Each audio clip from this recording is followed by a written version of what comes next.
লিচু দিয়ে বানানো আমার এই রেসিপিটা আজ থেকে প্রায় 2 মাস আগে চিন্তা করে রেখেছি। লিচুর সিজন আসলে আমি এই রেসিপিটা বানাবো। ফাইনালি আজকে বানিয়েও নিয়েছি। তো আমি এখানে নিয়েছি কিছু লিচু, আর এখন এই লিচুগুলো থেকে বিচিগুলো আলাদা করে ফেলবো, অর্থাৎ বিচিগুলো আমি ফেলে দিব। আর এই লিচুটা একটা ব্লেন্ডার জারের মধ্যে নিয়ে সামান্য পরিমাণে পানি দিয়ে ভালো করে ব্লেন্ডার করে নিয়েছি। আর এখন এই জুসটা আমি ছাঁকনি দিয়ে ছেঁকে নিয়েছি। আর এই জুস থেকে প্রায় অর্ধেকটা জুস আমি এই পাতিলে নিয়ে নিলাম আর কি। স্বাদ মতো একটু চিনি দিয়ে দিলাম, আর লাগছে একটু আগার আগার পাউডার আর কি।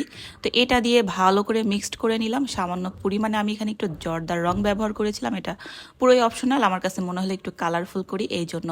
তো এটা ভালো করে একটু জাল করে নিয়ে আমি একটা বাটির মধ্যে ঢেলে নিলাম। আর এটা এখন সেট হতে দিয়ে নিয়েছি। আর এখানে বাকি জুসটা নিয়ে নিয়েছি, তার সঙ্গে পানি দিয়ে দিলাম, স্বাদ মতো চিনি দিয়ে দিলাম, আর দিয়েছি আগার আগার পাউডার।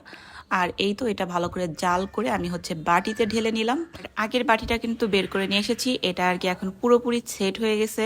তো এটা পুরোপুরি শক্ত হয়ে গেছে। এটা আমি এখন 4 সাইড থেকে কেটে ছাড়িয়ে নিচ্ছি। আর এটা এখন কিউব করে কেটে নিব আর কি। আমি আমার পছন্দ মতো পিস পিস করে কেটে নিয়ে এগুলো এখন এই পরবর্তী জুসের সঙ্গে কিন্তু মিলিয়ে আমি এটা সেট হতে রেখে দিয়েছিলাম ফ্রিজে। আর এই তো ফ্রিজ থেকে বের করে নিয়ে এসেছি, এখন কেটে কুটে পরিবেশন করার পালা।